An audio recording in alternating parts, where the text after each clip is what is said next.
Hey, this is Tommy Chong, and you're listening to The Whole Podcast. Welcome to The Whole.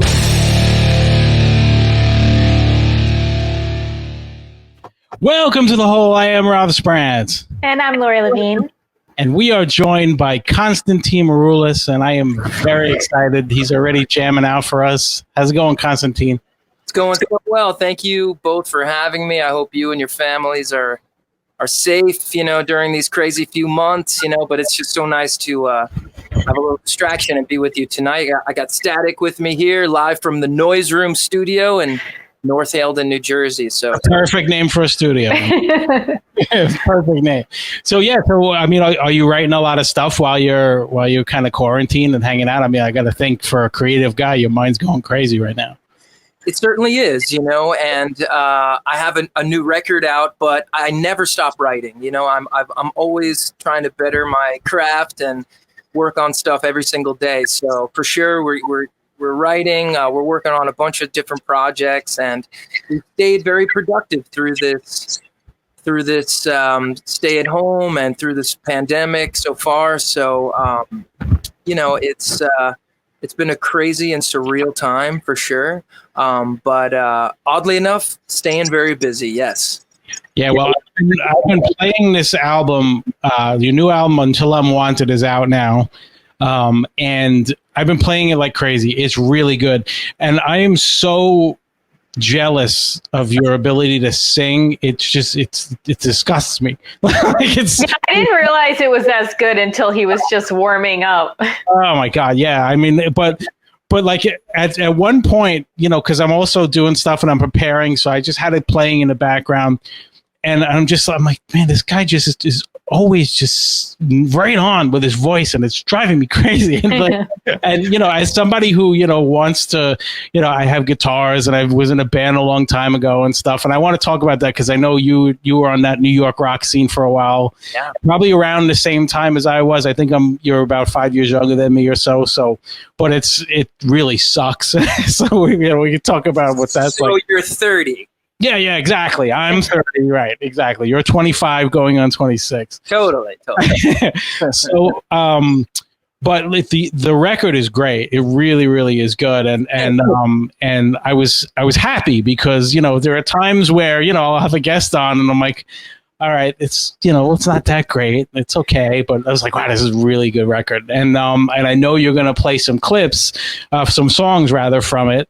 And I figure, what better way to start out? If you guys want to start out with a tune, why not? We'll pretend that Static just showed up at your house, didn't realize what was going on, and he's going to play one for us. It's like, oh, okay, let's do it. Well, first of all, dude, Rob, thank you. Lori, thank you again. That's very sweet. Oh, thank you. You're being nice.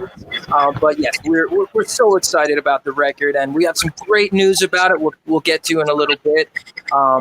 But it's been doing great. Not easy to put out a record during a pandemic, but I'm so happy to do so and to share my hard work with everybody. And yeah, we really focused on the sound and the quality of not only the composition, but really the production. And not easy when you don't have like millions of dollars to spend on these records. But just so many talented producers, including Static, Hey Monet, Killer Deluxe. I wrote a single with Sam Hollander, one of the biggest writers out there. So definitely some all-stars on this record. Very much helped me along the way. But this song we're going to play, it might just be in a movie I have coming out later this year as an actor, Either Side of Midnight. This song is called Once in Your Life. Awesome. Well, hey, all right. Here we are on The Whole, the podcast. Hey.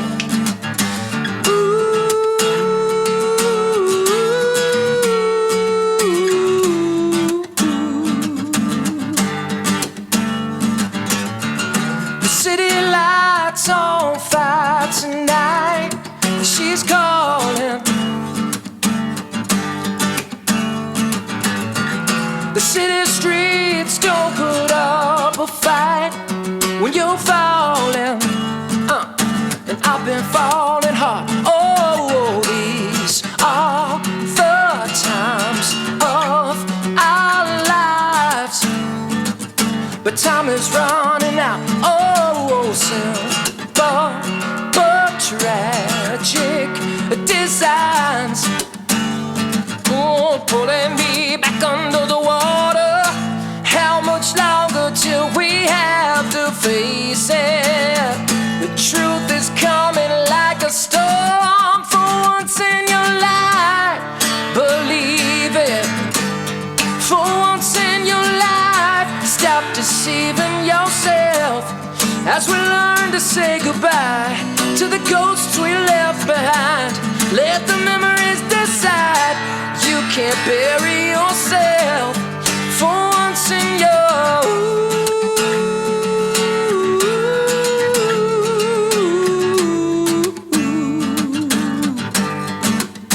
oh, wish me luck.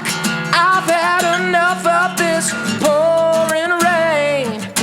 It's been coming down. Oh, in time you'll see me through this blinding pain. Oh, slow and steady, get where I'm going. How much longer till the celebration?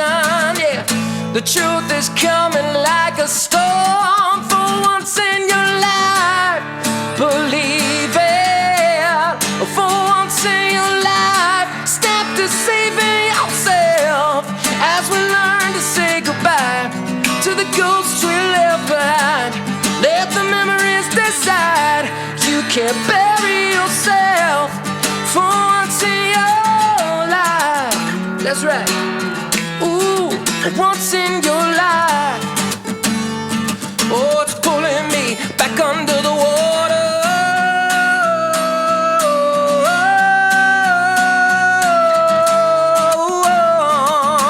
Oh, for once in your life, believe it. Oh, for once in your life, stop deceiving yourself as we learn to say goodbye to the ghosts we left behind. Let the memories decide. You can't bury yourself for once in your life. That's right. Ooh, once in your life.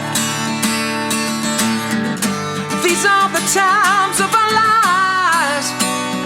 Oh, oh, the city lights on fire tonight.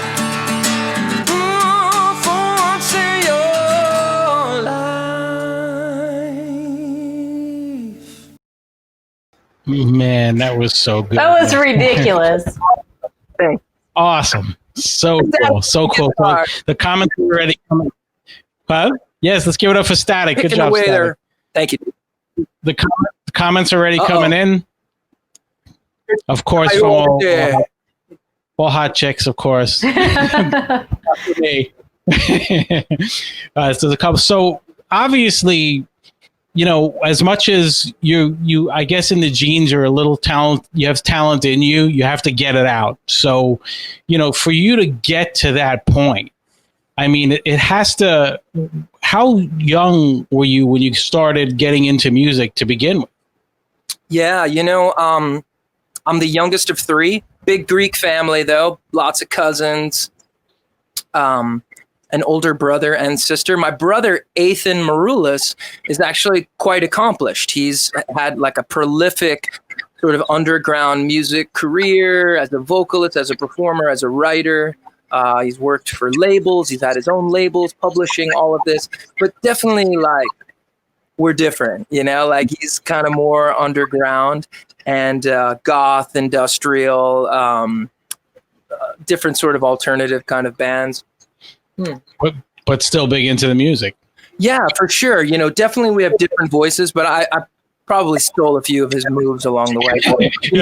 He's your older brother? He's my older brother. They're actually, my brother and sister are much older than me. Brother's like 11 years older. My sister's 9 years older. So they don't. You were a surprise child, weren't you? Like, God damn it. That was definitely an accident. Yeah. As someone who's also an accident, don't worry, it worked out all right. I'm an accident as well. So. Oh, look at that! Thank you. Look at that. That's a sweet setup Lori has. It's like fancy hotel room kind of decor. I like that. Yeah, it's also because the air conditioner is too loud in the other room. So and you can't turn that off, you know? No. It has been brutal for sure. The weather was insane, dude. I had like trees falling down in my yard. I'm in North Jersey now. I left the city a few years ago. But yeah, for sure. Definitely, you know, my mom would sing in church a bit, and I just grew up like worshiping my older brother and sister, all their musical, you know, tastes. From my sister's new wave in the 80s. My brother was into everything from, you know, Sinatra to like, you know, Jane's Addiction, but like really more like Bauhaus and David Bowie. Yeah. And definitely they were into musical theater a bit too. You know, we would watch West Side Story as a family together, and that really, they were so much older than me that it was so rare that we were all in the same house together. So that experience really stayed with me, like that. The movie, and then my brother was in West Side Story in a school production when he was a senior. I was like, you know, 5 years old, 6 years old. And it just seemed so real to me. So early on, I loved West Side Story, and of course later Romeo and Juliet, which it's based off of. And I had just a big belting high voice from like 4 or 5, 6 years old. For sure, I was belting. But I always had this high voice, and I had extreme stage fright. So, you know, I would get like the part in school, like with the music teacher, like auditioning you like in the classroom. But then I would get out in front of all the kids, and I would be really just like nervous and just would fail, just fully fail. Oh, so like when you're home, you'd be going crazy and belting out to the records, but then when somebody's hearing you, it's a big difference. For sure. And I was insecure that I had this really high singing voice for like a boy, and you know, all of that stuff. You know, now look how that pays off. Well, thank God I still have it, and I still got the hair pretty much. But well, for a 25-year-old, you know, you I know, right? Have it. That's where it starts to go. So I mean, there's got to be a point where you go from being into music, and it's so funny because when you described the family dynamic, you pretty much described what you've become, because it's everything from a mix of what you're doing on Broadway to, you know, just music and singing and everything else. And it's kind of funny how you've kind of embodied all members of your family and kind of put it into one ball and made that your ability.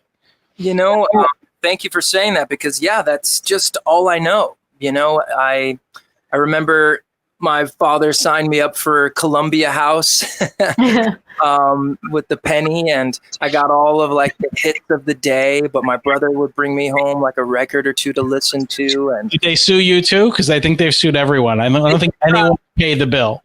They did try something like that. That's so funny. Whoa.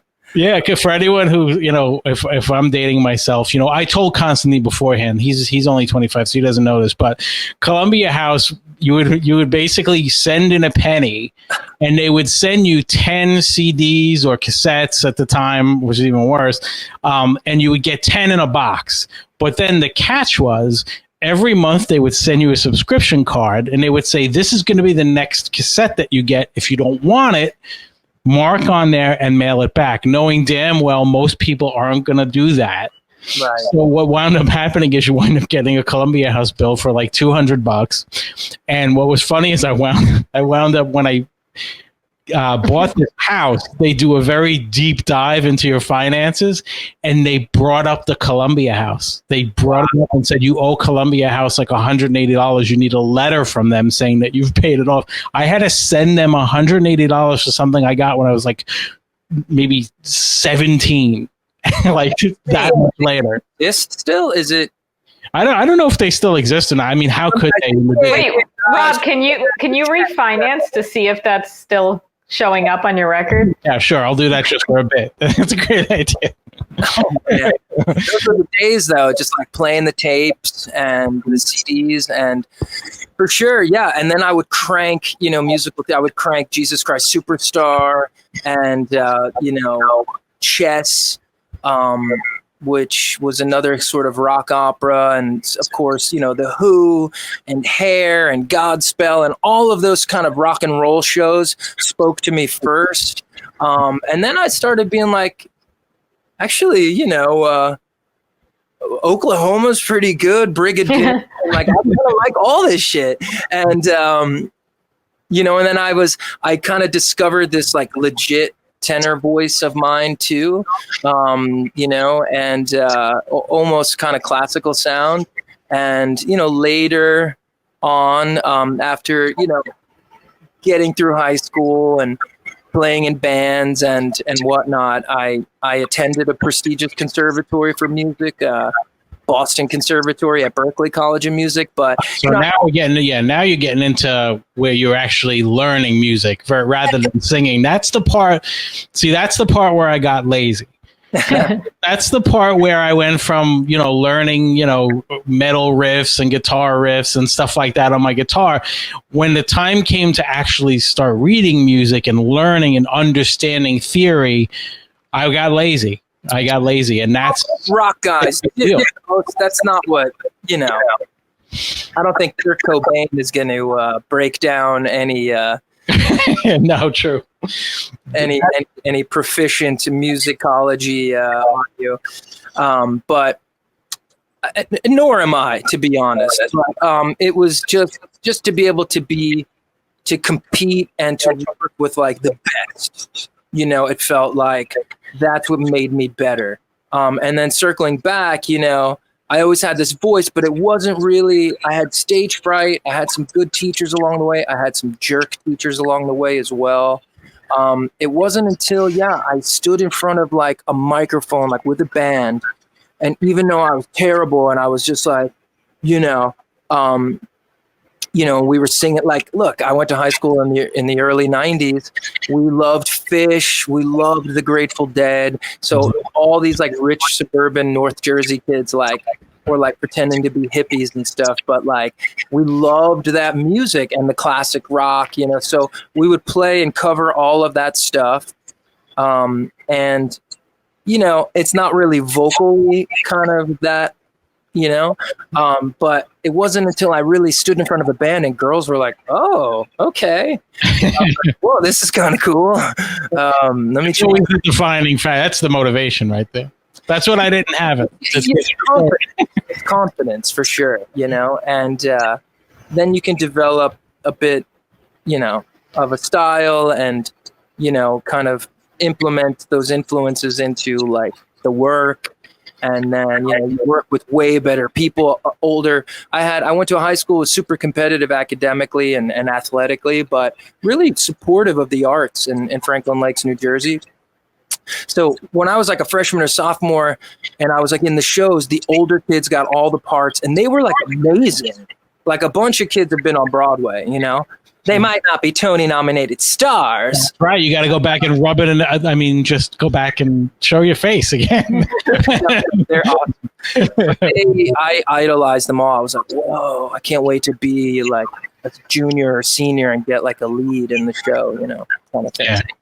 Yeah. I mean, it's so it sounds like you're doing the parallel the whole time between, Broadway style, plays and musicals, but also doing rock, and going down that road as well. Not always easy because people just kind of are like, oh, you're not like really a rock guy because like you do Broadway and that's not really rock, but that's just so stupid and ignorant because is Green Day rock? Is U2 rock? Is all of the artists we feature in Rock of Ages, are they rock? I mean, Broadway can be anything now. And I mean, with shows like Rock of Ages, just did a run. Bruce Springsteen was on Broadway. So yeah. I mean, it's just the, I don't know. It's just the lights and it's the prestige and it's the intimacy of the audience and the storytelling. So, I mean, Broadway can really just be anything, and we love that. And, our community's hurting real bad right now, for sure. I think our Actors Equity Association and certainly SAG and all of that. But I think we're the only union in the country that's 100% unemployed right now. So I live right by Broadway, and it is just today I rode my bike through it's so depressing. It's like a Walking Dead episode or something. Just like hay balls rolling through, and it's sad. Like, is that a cow? Yeah, man. It's weird. Yeah, definitely. You know, we just don't know like what's happening. I've produced on Broadway as well, so I've seen the models, I've seen the plans, and I've seen some of the ideas. They're all cute, but I don't know. It's going to be a while. But in the meantime, you know, we play music, we do virtual stuff. You know, how I got connected with you, Richie Castellano from Blue Oyster Cult. Mm-hmm. He's got a great YouTube channel, of course, the Band Geeks.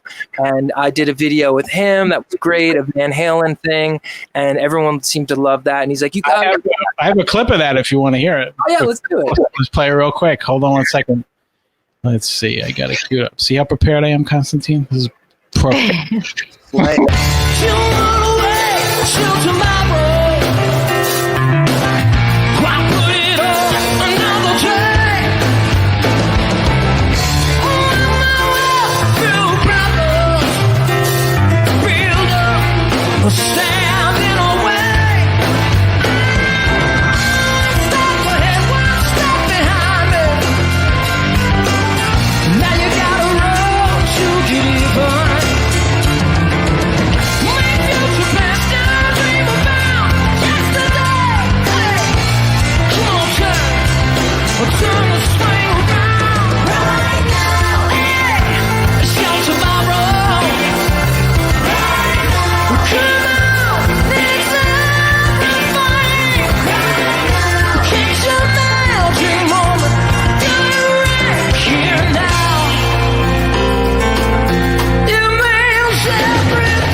Who's making fun of that high pitch now?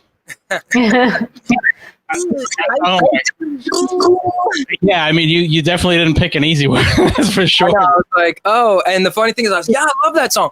Oddly enough, I did that song in about, actually Static was there too, because we went to high school together. Wait, what year was that? I don't know. It had to be like 1992, right when that song came out. Battle of the Bands. I was in a band called Milkbone. Yes. And I mean, we almost kind of like put it together like for the Battle of the Bands. What was the logo? The logo had to have a bone in there somewhere. Oh yeah. Of course. Oh.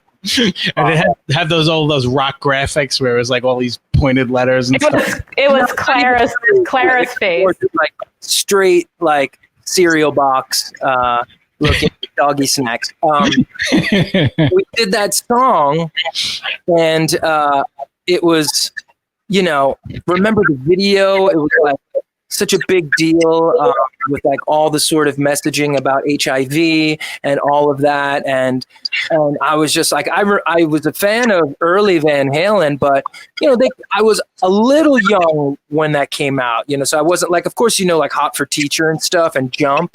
And I remember them still being played on MTV. But when Right Now came out, that was pretty big. So we played it in Battle of the Bands. So when Richie brought it up, I was like, dude, yes. I know.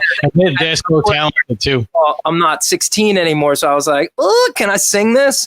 But we worked it out. So, yeah, I definitely made up a lyric in that when I was listening back. I was like, I always thought it was one by one, all my problems or something like that. And it's like, walk my way through problems. Yeah, but you know, most people, when they get into it, they're a little drunk anyway. It's fine. Yeah, it's like, but thanks. You know, that was really fun. I totally want to do more videos with them. I think we have a Def Leppard song coming up very soon with the Band Geeks. That's going to be pretty sweet. Yeah, I got a little wind of that from Richie when he told me about it. I was like, oh, that's going to be awesome. It's a good choice, too.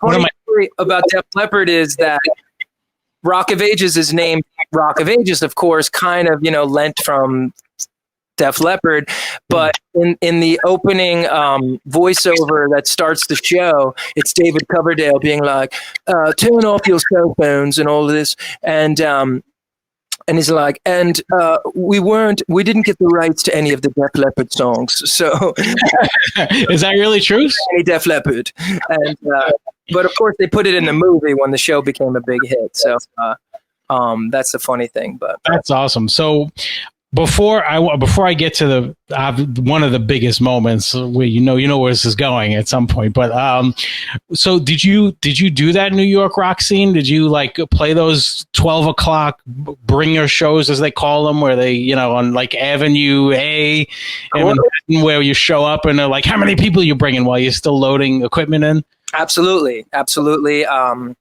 Played in a couple of bands along the way. I played in a band sort of leading into the American Idol experience called Pray for the Soul of Betty. And playing, the basement at Lit on Avenue B or C or something, the Delancey and certainly Arlene's Grocery and even CBGB, for sure.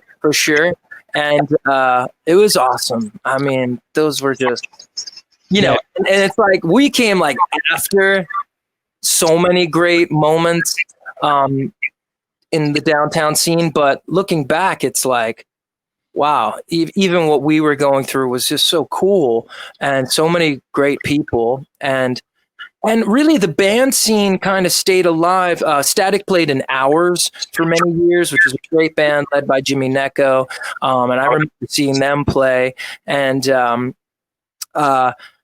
band scene sort of stayed alive into like right up until like 2005, even 2006, like when I was doing the Idol thing and all of that, because I saw like Kings of Leon at their first show in New York, because I had a big friend who was a big A&R guy, so we would go to all the shows, every night show, and Strokes and Yeah Yeahs and Elephant and even the Hives and the Vines and Hours and just so many bands like that stayed alive, and then it just died. It did, and all of these places like they've become like CBG. John Barbados. CBG's cool, and he still does a show once in a while. I love Barbados. Like, he's Greek. I love his clothes, but dude. I know. And then Brownies became something else, which was a big place. Yeah. I played CBGB's a couple of times too, and it's so weird because the place it's a fucking dump. The bathroom is disgusting. But the sound on the stage is still, to this day, like the best sound I've ever heard. Like I can understand why when people are on that stage, like you can't not walk up there. It doesn't matter how good or bad or whatever your band is. When you walk up there, you can't not think, Jesus Christ, Talking Heads are on this fucking stage, and this band was on the stage, and just so many bands. So it's just a shame to see it go. Embedded in the fabric of the actual fabric, like on some of the amps and the floor, and there was a lot of things on the floor in that place. Oh my gosh, yeah, those are good times for sure. And so I was trying to, like, I always had like a plan. I was going to go to drama school, music school, and all of that at some point, and I was going to be in Rent, and I was going to start a band. And, we had a music studio, rehearsal space in Williamsburg in like in the late 90s, like before like anyone was really doing the Williamsburg thing. I'm like, you live in Williamsburg? What? Yeah, right. Because like I was born in Brooklyn, so like I know some of those neighborhoods, Was it those studios where they had like the walls were carpeted, the floors were carpeted, the doors were carpeted, and like they had these rehearsal studio doors, like you'd go in and you pay a guy and like just kind of they have setups and amps in there already, and it pretty much, yeah, that's brutal. Yeah, and we actually had like a big space, so we would like subdivide it. Like we kind of had it all thought out, we kind of learned from like our older brothers and people like that, and we would street team shows, and we would figure out, like, we had a schedule. We were trying to be like pro about it, right out of school, I did book Rent. My dreams came true. And I toured with Rent as Roger, like the rocker, and of course Rent, the Pulitzer Prize winning like musical, won every Tony, just iconic show by Jonathan Larson. Toured with that a couple years, even went to Tokyo with it, like insane. And then one day they're like, "Oh my God, you did so good. We're not renewing your contract." And I was like, I had the band like following me, and we were like, we were guaranteed 50 Rent heads to come to like see us in like some crap hole in Pittsburgh or Columbus, Ohio. So we had like the beginning of, we had like a website, and we were like, yeah, and a fan club, and like, and like it was the beginning of something, because like you said before, the pay to play thing. I'm like, well, if we can draw 50 in Pittsburgh, and nobody knows who we are, then, maybe that can lead to something. So I always tried to go about things in like that sort of indie, like briefcase and a microphone. That's always been my philosophy. I learned that from my brother, really. So, so for me, yeah. And then I just, I went home with my head between my, or my tail between my legs. And after Rent tour, and I was like, shit.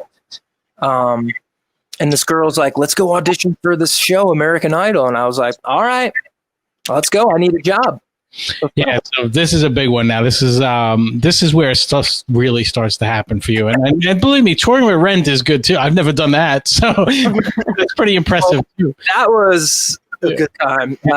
I was like having a really good time. So that was beautiful, and just to do that show every night, and it's wonderful. Yeah, and to see Japan, and it's so funny. Like we're all wearing masks now, or at least I hope we are. But when I was in Japan in the late 90s, I was like, everyone's wearing masks. And then you learn that they're wearing masks because, they might have a cold. They don't want to give it to you. It's like a mutual respect thing. It's like everyone is on the same level, There's I wonder what that's like. there, and it's always been. I was back there this year with Wildhorn, big composer, and again, everyone in masks long before the pandemic. And it's just a different mentality for sure. Yeah, it makes sense. Well, before we get to Idol, I just want to thank everybody who's watching right now. There are a lot of questions coming in, and I'm going to get to them all towards the end. We'll go through them, and then we'll have a whole bunch of question and answers, and I'll try to filter out all of the date invitations that you're getting, and try to get half of those out of here. But I want to thank everybody. We are The Whole Podcast. You can check us out at thewholepodcast.com with all of our interviews, and all of our shows are right there for you to check out. So it'd be great if you guys can subscribe and give us a review. So what we want to talk about now is where you hit another level, and that is American Idol. And that is where most people at home got to know who you were. And I've often, as someone who looked at it from the outside, wondered how much of a mixed blessing it could be, and how much. So there's a lot I want to talk about that. So how does this, like, you go to this mass audition first? You hear it because it's a couple of seasons in when you do. So it's already a known show at the time that you did it. So you know what you're getting into more so than maybe the first season. So, but at the same time, that means that the competition is probably 10 times more fierce because everybody now wants to get on the show because it's a hit show. So how do you get that first inkling to go, and how are the auditions? How did you try out? How does that work? Oof. All the questions. I love it. I graduated the Boston Conservatory, 2002. I had, taken some time off to work as a professional, and I went back to school. So I was, a little older when I finished there, 25, 26, not 22, 23. And it was a crazy year. I lost my cousin in 9/11 that year. I didn't think I was even going to finish school or pursue my art. I didn't think it was really important enough with what was happening in the world. But soon realized maybe that's the most important thing for me to do, and that is my contribution to lift people up and to do what I do.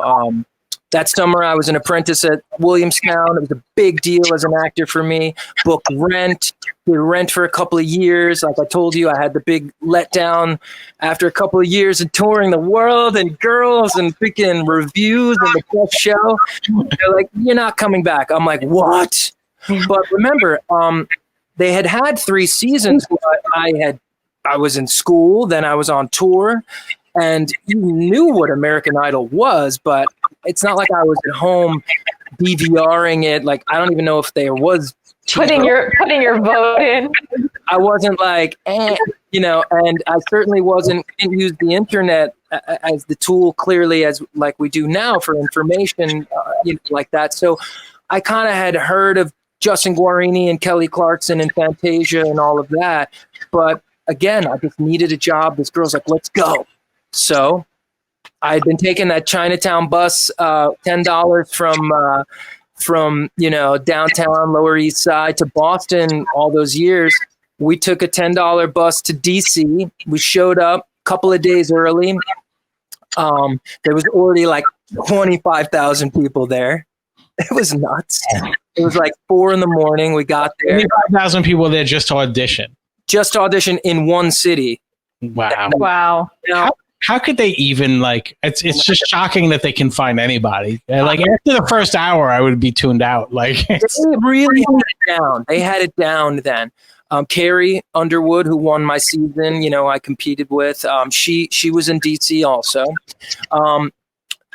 Essentially, as soon as I got there, some cameraman just had a camera on me right away. Just to be honest, I was like in my leather. I still had my Rent hair, like a little cheek. I thought I was cool. I'm like, what's up? I was in Rent. What? Didn't even talk about like graduating like a prestigious conservatory. I was like, I'm like in a band. And then Brooklyn was kind of like just starting to kind of like, oh, Brooklyn, everyone. I'm like, I was born there. It's a shithole. And that's why we left. But no, but it's great. But so that was insane. So you start to kind of play the part, and I was playing the part. They gave us like a bracelet, guaranteed an audition. Me and the girl like shacked up in a hotel for a couple of days. We like got a spot online. We're like, we're going to be right back. And then came back like 2 days later. That's just how it was. It was like Jersey Smarts. I don't know. And then, you know, they start kind of like filtering people into this arena, an empty floor, and like kind of like zigzagging them through like security lines. And then they have probably 30 or 40 tables set up with like some sort of creative or some sort of associate producer or some sort of casting person at each one. So, you know, there's a pre-audition before the audition room you see. So there is a pre-audition before that. Okay. Yeah, of course. Of course. There's that. They weed out probably 22,000 of the 25,000 real quick. And remember, back then they used to love to show like the William Hung types as well.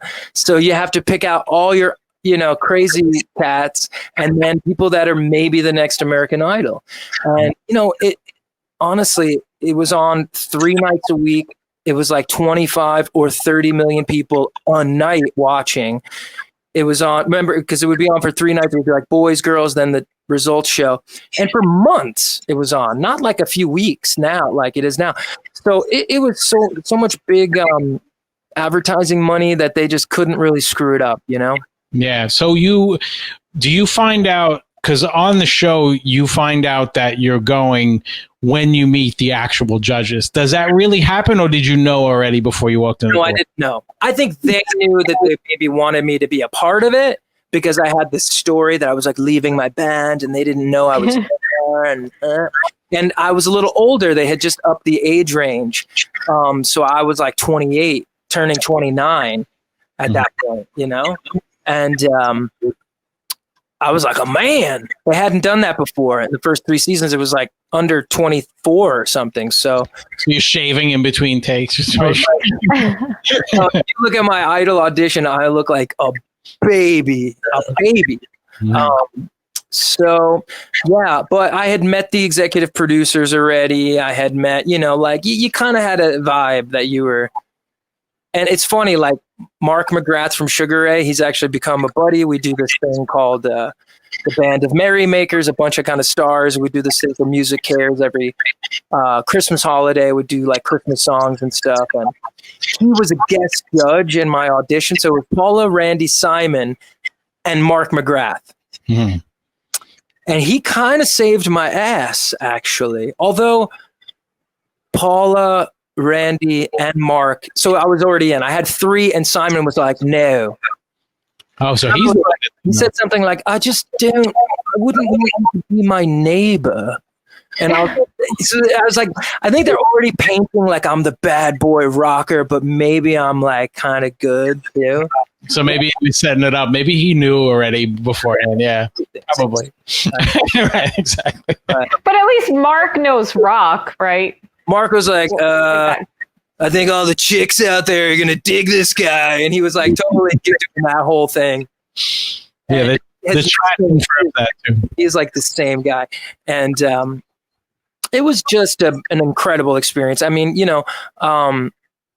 but for the first time in my life, I felt that nervousness that I talked about earlier when I was like a kid in Hollywood Week. Like I would actually wake up like, fuck, am I nervous? Like, why am I nauseous? And then I would throw up.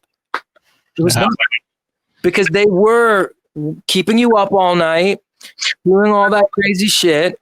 They paired me purposely with 2 like crazy guys, like in like a group number. 2 guys I'm still like friends with. They did not make the show, but they were like doing all that kind of stuff to kind of throw wrenches at me and all that. And try to see if you can keep up. So where is the point? So I don't know. Contractually is always something I was very intrigued by. Where is the point that you sign the deal? Do you sign a deal when they choose you to be on the show? Because I gotta think, like, is there a label involved already just in case? Do they own pretty much you right away, or does that happen as you start to build and they pare it down to the more popular people towards the end? I mean, it's obviously evolved and changed, and each season, they would learn things and implement different things contractually. But for sure, as soon as you're on camera with them, like they have first dibs. Right. From quite early on, because there's going to be people that don't make Hollywood that are just some like viral person, and they want to be able to control that as well. But honestly, I had an incredible experience.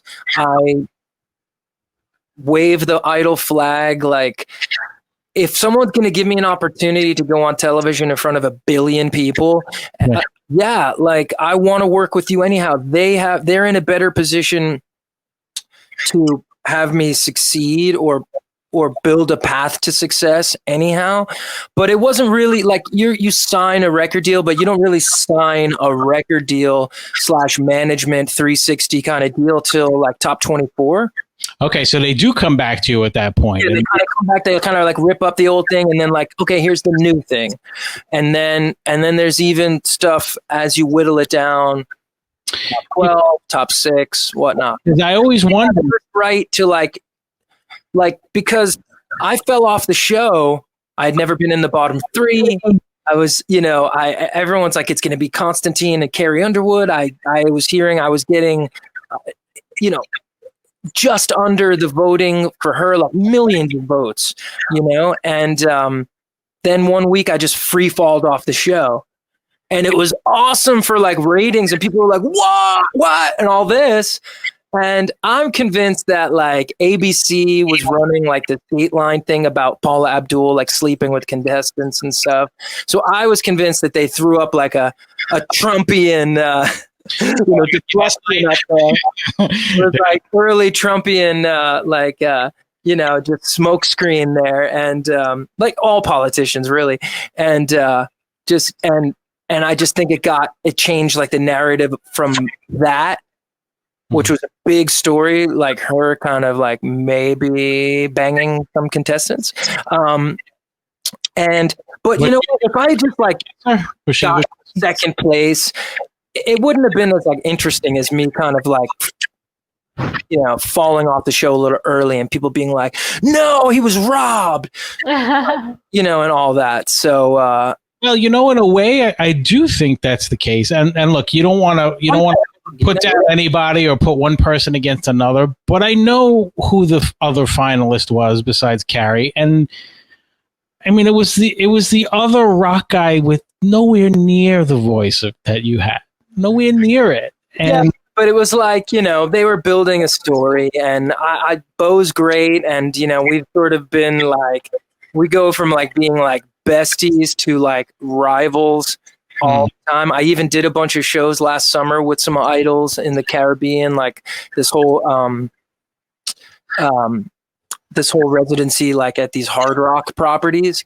And, it was like 2005 all over again, like butting heads with him and everything. It was just like, it was. But look, like Tom Brady went in the 5th round, right? So that's what I'm saying, And, look, I had big TV deals come at me. I signed a big deal with ABC. Kelsey Grammer's company was producing a sitcom, starring me, loosely based on my sort of crazy Greek, life and all this. And we were working with writers and working on pilots. Clive was still like, the head of Sony and all that at the time. And they sort of passed on me, even though I had like a big hit with Bohemian Rhapsody, and I was going to do a record with Hollywood Records, a tribute to Queen. And they were just really focused on Carrie Underwood, just to be honest. And as well they should, because look, I mean, she came from the heavens, she is like the epitome of the show. Right. Yeah. And look, she, there are a few that have, gone on to be everything that the show had, was supposed to be giving the world at the time. So, it's, if you're going to lose to anyone, you look, I mean, that's a great person to lose to. You can't feel bad about that, I have a funny story I've never told anybody. But at one time we ended up like, it was like I had like just done Bohemian Rhapsody, and like I literally felt like the earth kind of like shift towards like, I don't know, in my favor in a way. And like the outpouring of like early social media stuff and the calls and the buzz, it was nuts.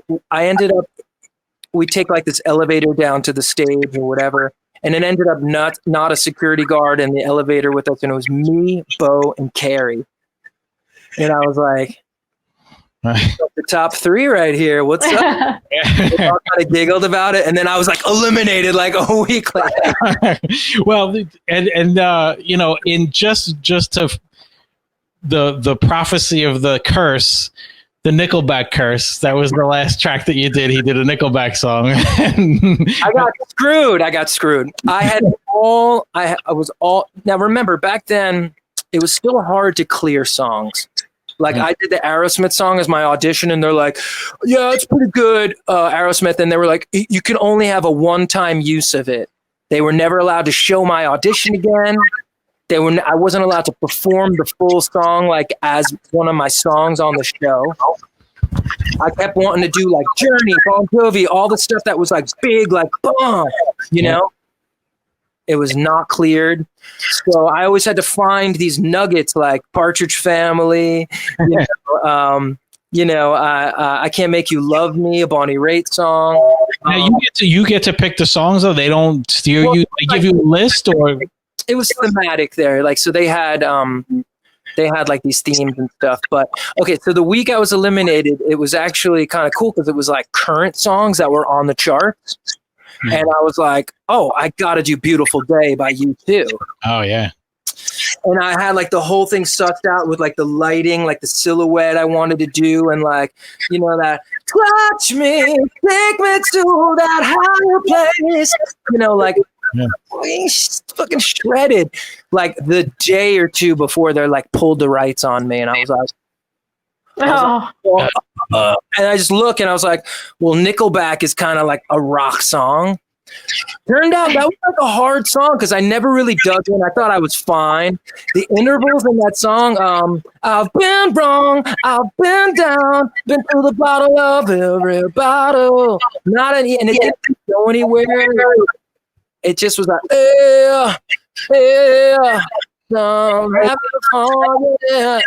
like maybe the message was like, I was kind of like, let me just get back to being like a rocker, and it just didn't convey. And then but also your heart wasn't in it, like your heart was in the U2 song, and you know that goes a long way. That's half the battle. You didn't pick out lighting for the Nickelback song. No lighting for Nickelback. But I know. It's so funny, man. Oh God. Well, it was just the crazy days for sure. But you want now, I mean, it does pan out for you because you get Rock of Ages on Broadway, and that's a direct result of this. Well, I had met in my exit sort of like meetings, you know, 19 was still like, we're going to be working with you. Like the night I was eliminated, I was like, Simon Fuller, like one of the most successful, you know, music entrepreneurs ever, not Simon Cowell, Simon Fuller, who created the show, who created Pop Idol, who discovered, you know, the Spice Girls, you know, everything. Like he's just an insanely influential and wealthy guy. You know, he basically put Simon Cowell on the map too. He's like, mate, we got you, you know, we're gonna sort this out. We're already getting like so many calls about you. And remember, it was like still only season 4, like, but it's like, you know, there's so much going through your head. Like, what the hell is going to happen now? Like, have I arrived? Have I made it? I've been in this bubble. It's insane. And, like I said, I got the TV show and, you know, I had like the big agent, I had a big manager, and I was taking all these meetings. And I met up at CAA. Like at the time, they were the biggest agency in the world, but they weren't like what they are now. Mm-hmm. And I met the creators of Rock of Ages. And they basically like played me this mixtape. They're like, dude, this is the whole show. And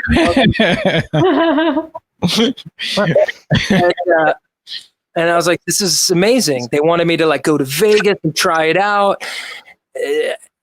All of this stuff. And I was like, call me when you get to New York.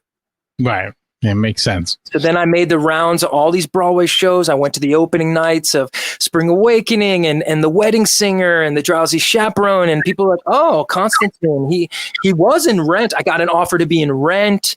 And like, because it was still on Broadway, but I had only done the tour. Like, you guys fired me, bitch. I'm not coming back. I know. That's kind of how I felt, which was a dumb move.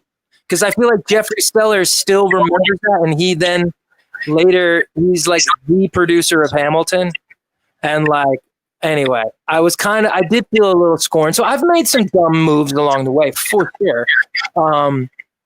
But one move that was not dumb was passing up going into Grease. Remember they had that TV show, Not That Thing You Do. That was a great movie. It was You're the One That I Want, and it was like the search for the new Danny and Sandy. Uh-huh. Danny Zuko, yeah. Yep. And Laura Osnes won the show, who's now like a Broadway star, and the kid Max something or other. And they were opening on Broadway. It was a big show on television, but the Broadway sales were like, because it was just like an average production of Grease. It wasn't like great. It wasn't like we're reinventing it. And there have been so many good productions of Grease along the way that they wanted me to go into the show like stunt cast and play like Kaneki. And I was like, and for a shitload of money, like a lot of money. Wow. 10 or 15 grand a week kind of stuff. And at the time, like for a Broadway show, like, you know, unless you're like Nathan Lane and the producers, like no one was really seeing that kind of cash. Instead, I took Rock of Ages off Broadway. before I went to Broadway for like $900 a week because I was like, no, this. See, but that's gonna be a show. I love that though. Yeah, and again, that goes back to your song choice. You got to go with where your heart is. You know, as much as the money sounds great, like you're kind of making the investment in yourself that you know that you can make that a very, very popular show. I was talking to a friend of mine today who, you know, I know he saw the show, so I was talking to him about it. He's like, "Oh yeah, I saw it 3 times," and he was awesome in it, and you know, he was going on about it, and you know, that was a show that people go back to see over and over and over again. No one's gonna go see Kinnicky 3 times. You know what I mean? So you know, I think people forget. Like, I grew up as an actor. I have a degree in acting from Boston Conservatory. You know, in musical theater and whatnot. But I, you know, and it was Kristen Henge, the director of Rock of Ages. We had a great Superwoman team, Kelly Devine, choreographer, Kristen Henge, director. They were the ones that were like, no, because I think originally they wanted me to play Stacey Jacks, like the rock star guy. That was always their thought. And Kristen was the one like, no, you're Drew. You're my heart. You're the guy that's the wannabe that never really makes it, that we always pull for. And he's the one that like is like the grounded like love story. And so I always brought that, and I'm like, I want that. I want a Tony. I want the Tony. Yep. Just listen to me, and I will take you there. And so we opened that little show off Broadway. We had like no money.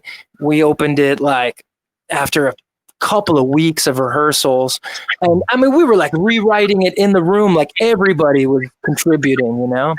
Now here's a question. So you mentioned a couple of weeks of rehearsals. So you know, you're confident in your voice, you're confident in your acting, but now you got to fucking dance too. So now you got to learn how to dance, right? So you know, you got to learn how to dance. You have to remember all of those moves. In addition to remembering, I mean, thankfully they're all like songs that you've grown up with. So I mean, at least that's a little bit better. But now you have to learn the choreo. You have any trouble with that part? If you ask Kelly Devine, yes, a lot of trouble. Now I was in The Wedding Singer on Broadway before I did Rock of Ages. So, which was interesting. Like I ended up similarly, like I told you, I did the rounds, and Wedding Singer was a great show. It opened great. It got a lot of Tony nominations, but it wasn't really selling, you know? And I went in the summer after they opened and we started selling out. And we did that like through the holidays. They still ended up closing at the end of the year. But so in a way, that was a nice way to kind of, you know, indoctrinate myself into the scene, not take the title role, but take like the supporting lead role. And like, I had to dance in that. I had to learn stuff. I had to show my work ethic. So when it came to Rock of Ages, like, you know, I danced in school and stuff, but I'm not a dancer. But I always just like made it my own, like everything kind of like my own, you know? And like I would like learn all the choreography, but with my own little twist. And Kelly would really help me a lot. Sure. Dance captains. I mean, my daughter's mom, I'm sure you've seen the girls in that show. Mm-hmm. They're all really hot and really pretty much naked. Well, now I have a 9-year-old with one of those kids, one of those girls. Oh, really? So that's great. She showed up one day. I don't know. They're like world-class dancers. So, you know, they, you know, modified it for me to make it kind of cool and like rock and roll. It was always like kind of like here. It's not like, you know, full-blown chorus line stuff, you know? Still, it's just another thing you have to do. And, you know, I definitely want to have you guys play another tune. Okay, cool. Before we do, I just want to play. So obviously they make a movie of this. Yeah, that was a big controversy because like I should have definitely been playing my part in the movie, but they rewrote it so many times. They brought in all these, you know, they should have just let Chris write the movie. His original script was so good, who wrote the show. And, you know, Drew is not supposed to be like 19 and cute and like, I'm trying to make it. He is kind of like 30, even more, and he's still pushing the broom. And that's kind of what it's about. You know, it's like, dude, you're still pushing a broom. You're still trying to make it. Yeah, the dream means a lot more as you get older than it does. That was like the pull. That's why the audience was like, no, we want to root for him. If he's like, you know, a hot little like high school kid type, you know, it's like, dude, call me in like 10 years when you're like, you know, still trying to make it. Right. But there was a lot of controversy. Like every newspaper in the country is like, this kid needs to play the part. Me. I mean, like views and all the awards and all that stuff. It just didn't work out that way, you know? Yeah, the only thing that would have been acceptable or understandable, let me rephrase that, if they got a star to do it, like, you know, a movie star, that I could understand, but it wasn't like they had that, you know. They didn't need that either. They had the songs. The songs were the star. The comedy is the star. They star fucked the movie, and they just, like, there was some, look, I get it. They pounded it on cable television and all that, but it was a kind of a big flop, to like $200 million flopperoon. So I could say that all these years later. I have like a fun cameo in it and all that, but actually I have that cameo real quick. Okay. Let's yeah. So you know, unrecognizable Constantine for sure. Gentlemen, I bring you your next stop. Paul, you know I love you, but it's a pass. Rock is dead, but the pop thing is hot. Hold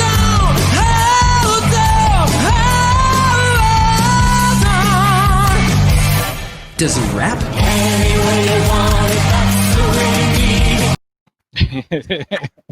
Whoa. Hello, Oscars. How many meetings were you in that were very similar to that? Oh, yeah, a few. It's funny. The tour had just wrapped, I think. Now I had done Rock of Ages on Broadway a couple of years. Then they, you know, I held them up for a ton of cash to take it out on the road for a couple of years. I had a baby in the middle of it. So the tour is like ending. We're in Miami and the movie shot in Miami. And I actually wish I still had that suit because it was like vintage Armani double breast. Like everything was just like so, I don't even know. It's just so. You guys know what Cavaricis are? Remember Z Cavarici? Mm-hmm. Yeah, Mm-hmm. yep. Pants, like they were coming back a couple years ago. I don't know if they did. We had so many Guidos in our school that would wear that. I did too. Yeah. I'm a baseball too. I could say that. And like the Z Cavarici, but it was basically like the Armani suit. Cavarici style, like double breast with like the blown out kind of thing. What are you, a Woody? We got long hair. What are you, a burnout? What are you, like, burn out? Yeah, you're a freaking burnout. You're freaking Woody. Go. That guy sprints. He's a freaking Woody. They used to call Woody. I think Woody came from, I think, the station wagons with wood paneling on it. So I guess like the hippies, they would call him Woody. But I had an influx of Guidos in my school in Queens too. It was the same thing, you know. Italian horn. Movie was just weird. You know, you don't. They're not all hits, baby. You know. Well, listen, you can't have a name as cool as Static and not get involved again. So why don't we do another track with Static? What song are you going to do this time? Cool. Well, like I was saying, you know, All About You is my single that actually came out some time ago because I did this album in sort of stages, and the whole album came out, this last month. But I had put All About You out as a single some time ago, and it got like a little love, you know. Pat Monahan played it on his show on XM, and I was like, this is so cool, but it never got like added, right? And frankly, I've never had a song added to full rotation, full airplay.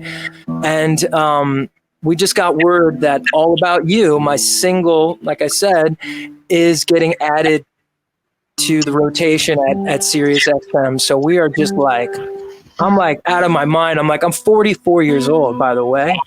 I'm the oldest living idol.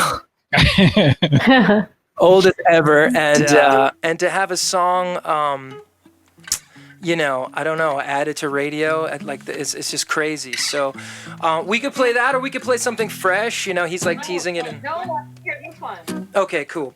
So speaking of Boston, I wrote this with Sam Hollander. He co-wrote High Hopes for Panic at the Disco with Brandon, and so many big hits. And he and I are old school buddies. And we're, New Yorkers. We love the New York Giants, but we also love Boston. We love New England. We've spent so much great time there. We wrote this song about New England and really my first love. Walked on a wire, girl. Didn't care that the sparks hurt. Boston was life for the young and wild. Yeah. Hitchhiked a Cape car, prayed to a wild god, and crashed on somebody's dead beach in the night. Oh, do you still remember the snow in November?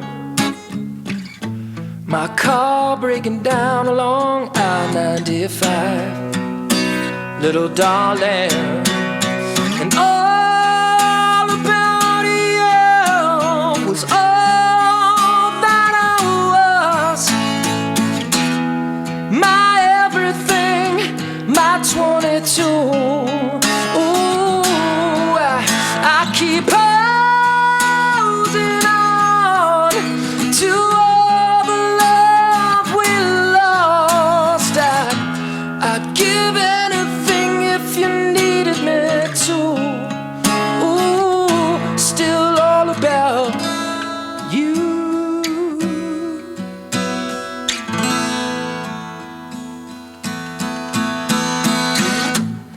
Burned out the last spark. Oh, you gave away your heart. Got married in Boston, bought a new home. They say it didn't work out. You disappeared down south. The ice never melts, it's the warmth in my bones. Well, I'm calling for you, baby. All about you was all that I was. My everything, my 22. Ooh, I keep holding on to all the love we lost. I'd give anything if you needed me to. Still all about you.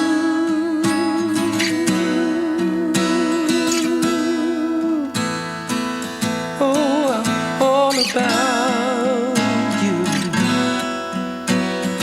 Yeah, yeah, yeah, yeah.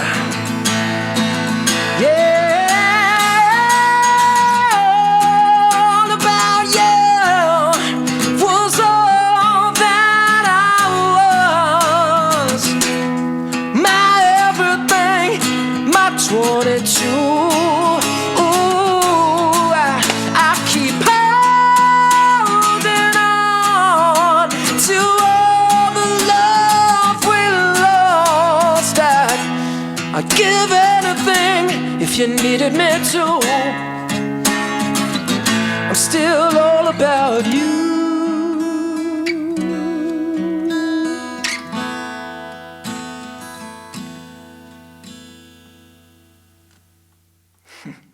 Thank you. Fantastic. That was fantastic. Oh, well, Really good. thank you. That's sweet. Yeah, it's one thing to hear.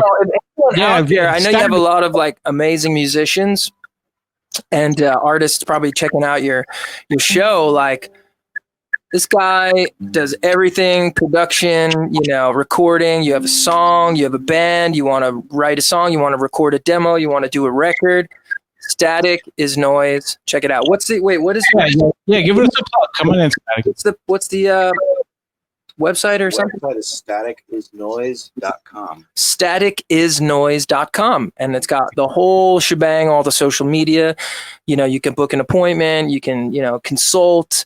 He's available for everything. I mean, it's just so important right now, like in this downtime, for those artists out there, or those writers out there, to take this time out to work on your stuff, work on your craft, work on your songs, and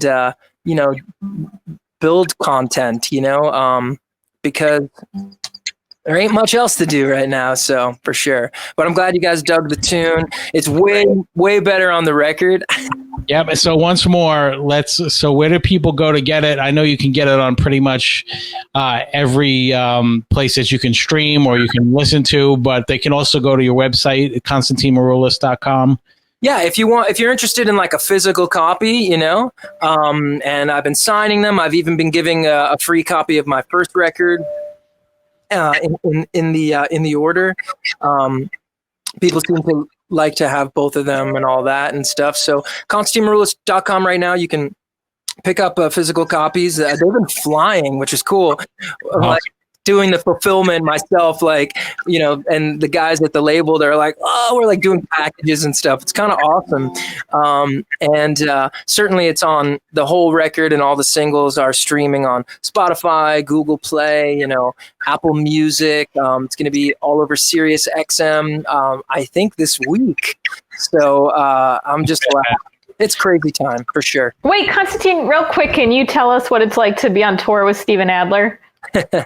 Well, that's like a crazy experience for me because, I loved Guns N' Roses growing up, and, I really hit it off with Steven. He's like a wonderful guy. He's been through a lot of sort of, I think when you're in a band like Guns N' Roses from like 15, 16, 17 years old, and then you have this massive worldwide iconic all-time Hall of Fame success with them.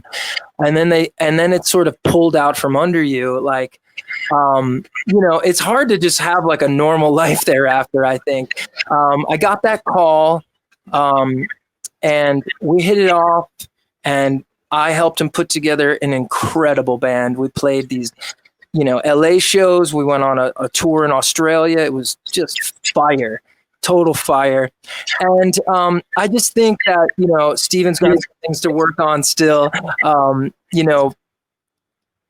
for himself and his health and whatnot. And Static's been sober, 8 years? 8 years. I've been working on my sobriety for like 9 months now, but I never had like, I know people deal with real issues. It was just a choice I made to like not drink or do drugs anymore. And I just think that like he's got a lot he's got to work on still, and that I know he struggles with. And it's a shame because we had a great situation, and I don't know, man. I mean, we had good times, but we all bounced, let's just say. And, he goes out with some kind of tribute band type guys now and all of that, and that's cool. But we were really sort of working on, I don't know,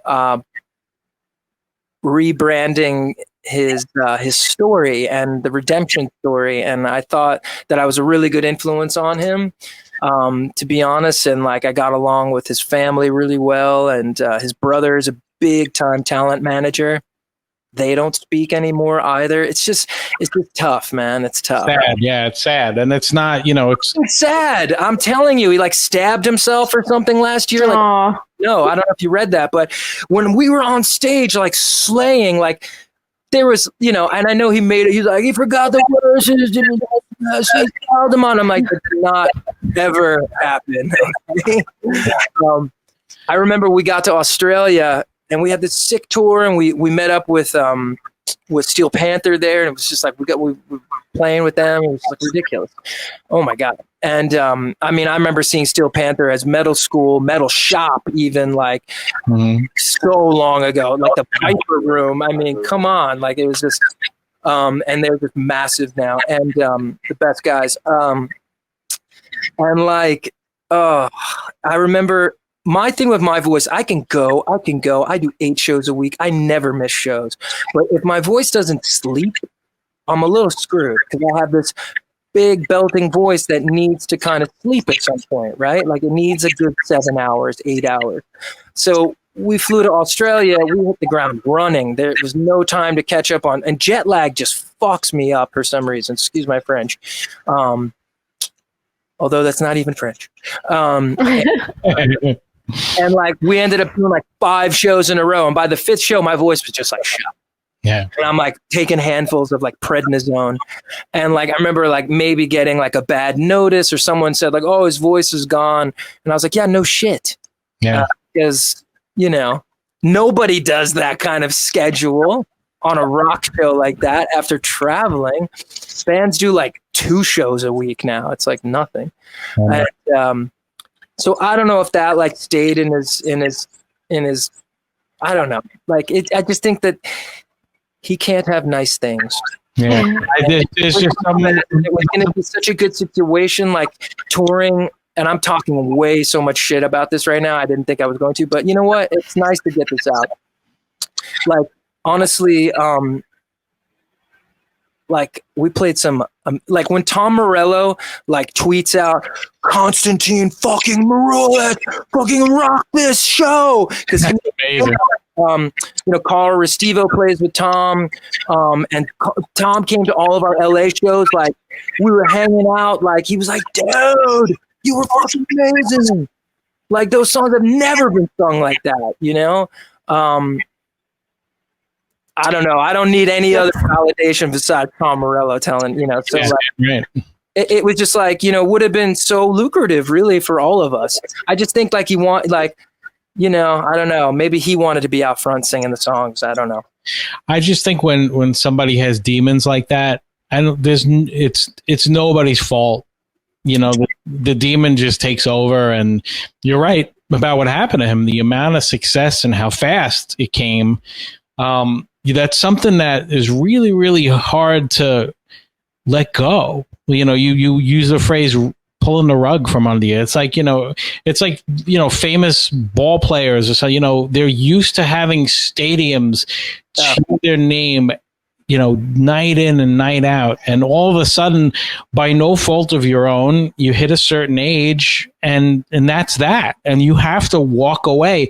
And I don't care how much you stay in the game or how much you're involved in it or how much you're the guy from this. It's gotta hurt. It's gotta be something that's really hard to get over. It's almost like, you see differences in people who make it a little later in life, like yourself. Whereas you weren't 19, 18 years old, you were a little later on. So you kind of appreciate that you got there. Versus I used to literally feel bad for like the teenage idol types that were like 16 and they made like the top 10 on the show. And it's like, you're going back to high school. Like what? That's just going to be weird, Yeah. Unless you become, I don't know, Ariana Grande, which is really hard to do. And I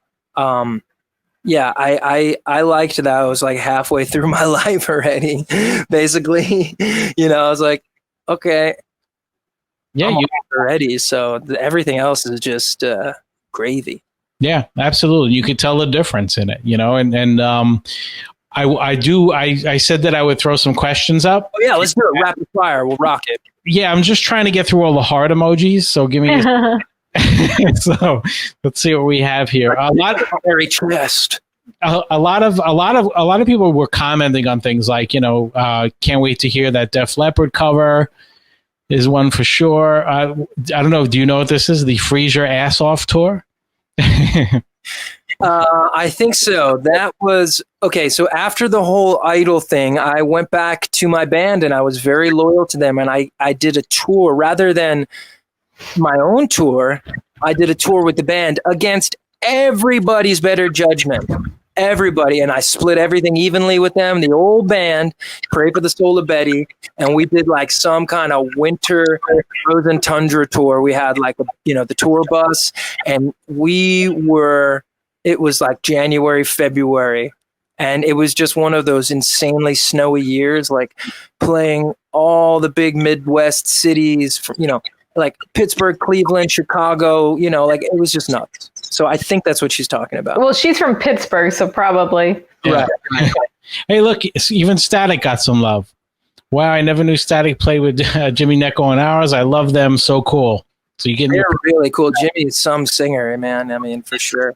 We were always supposed to write together and never worked out. But his one sister, Anne, used to do hair and makeup on Good Day New York on Fox when I would go to Fox. Did you know that?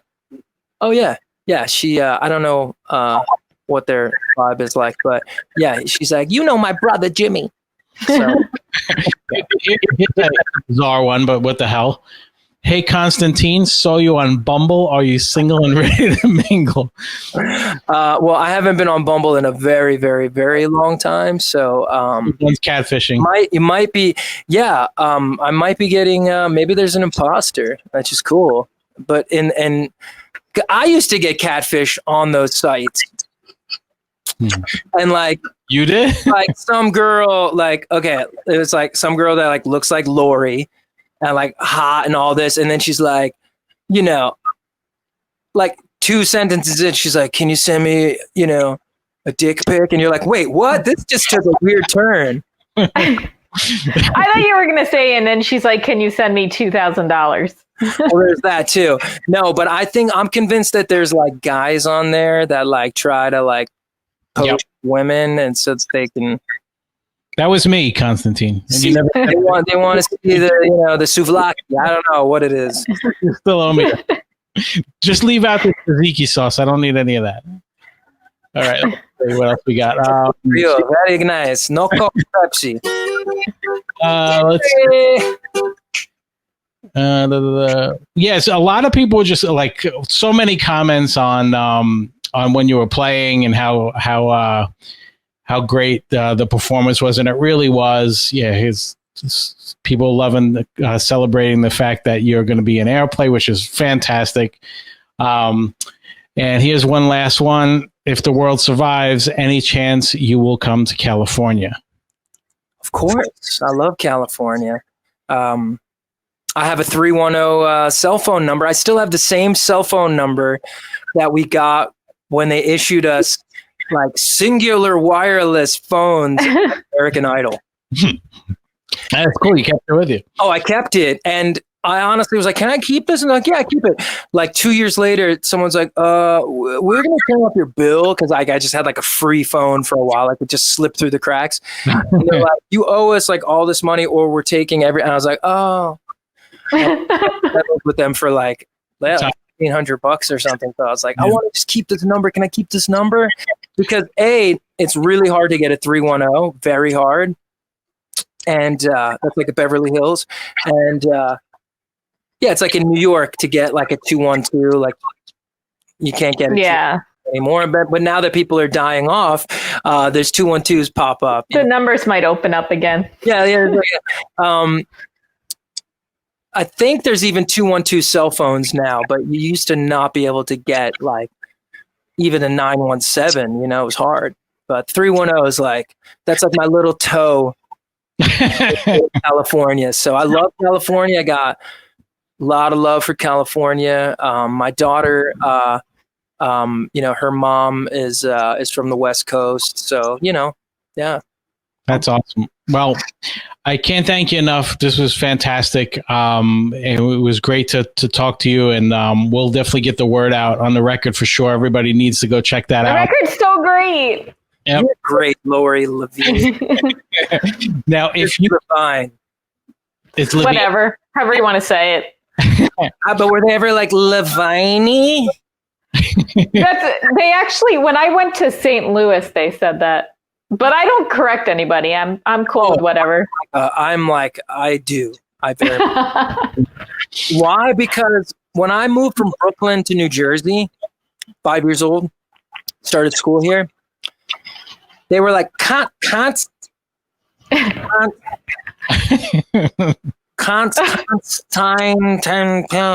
Maroulis? And it's like, is it that fucking hard to fucking say my name right? Were they like, can we just call you John? Well, what happened was my mother's like, I would come home crying. I'm like, even the teachers can't say my name. So they're like, she's like, call him Dean. Because in Greek, my name is Konstantinos, right? Konstantinos, Konstantinos, Dino, Tino, Dean, whatever. That's where you hear Tino. Usually they're Konstantinos or Dino, whatever. So Dean. And Gus was already taken by one of my other cousins because he was Constantine also. And so it was Dean. I was like, they're like, call me Dean. It's Maroulis. For anybody who doesn't believe him, before we started, he's like, it's Maroulis. And I didn't even, like, I knew what it was. I'm like, I know. But he's like, it's Maroulis, just so you know, it's Maroulis. So yeah, you definitely have a thing with that. I always do it. Yeah. It's like. That 5-year-old comes back to him. Yeah. It's like I'm not fucking Dean. Not today. And then, but then all my friends from New Jersey still call me Dean. Like, he calls me Dean. Everyone calls me Dean. So when someone's like, Dean, I'm like, I turn my head because I'm like, someone from Wyckoff is here? So it's Teresa from the Housewives. That's it. She's like, Dean. Well, before sandwich. But then everyone on Broadway started calling me Connie. Really my mother's nickname for her name, Constance. So she doesn't like that people call me Connie, but that's like stuck for like 15 years of Broadway. Like, Connie. Doesn't sound like you're crazy about that one. I don't mind it. It's fine. It's kind of like, you can call me Connie, like if you know me from Broadway. And anyway. So do you have to show your Broadway credentials before you can go ahead and call you that? Totally. I'm like, can I see your resume? Or sorry, if you don't have a Tony, you're not calling me Connie. That's right, Tony level. At least a nomination. But thank you both very much. This has been a lot of fun, and yeah, same here. We talked for like 18 hours, so. I know, it was great. It's been 90 minutes. It felt like 5 minutes. I had a great time. And if you could do us one more quick favor, if you can give us an ID while we're rolling here, you can just you can say you're watching the whole podcast. This is Constantine Maroulis. That's right. Say whatever you want. Do whatever you want. Sure. Hold on 1 second. I got to put the camera on you first. That would make more sense. Go for it. What's happening, world? It's your boy Constantine Maroulis. That's right, 2-time Tony-nominated Broadway star, American Idol finalist. No? Anyone? Bueller? Damn it. Either way, you're listening to the whole podcast right now. Check it out. Rock. Fucking nailed it on the first one. It was great. You've done this before. Just hang out one more second. When I wrap up, I just want to come back for a second. But everyone who joined us today, I want to thank you so very much. It was a lot of fun for sure. If you're new to us, please check us out at thewholepodcast.com. We've got tons of interviews up on there. Next week, we have Matt Walsh from the show Veep. So be sure to check this out. And this show will also be available on our site at thewholepodcast.com with enhanced audio on the performances that you just saw as well. So I recommend you go back there and grab it. Just check us out, subscribe, and thank you again, Constantine. Thank you. All the social media is so easy. Just go to ConstantineMaroulis.com. All the socials are there. Instagram, Twitter, it's all there. But you just punch my name in, it's going to come up. Let's keep the conversation going. Thank you guys so much. Everyone be safe. Be good to each other. One love, baby. All right. Thank you. Thanks, Static. Thank you. Welcome to the Hole.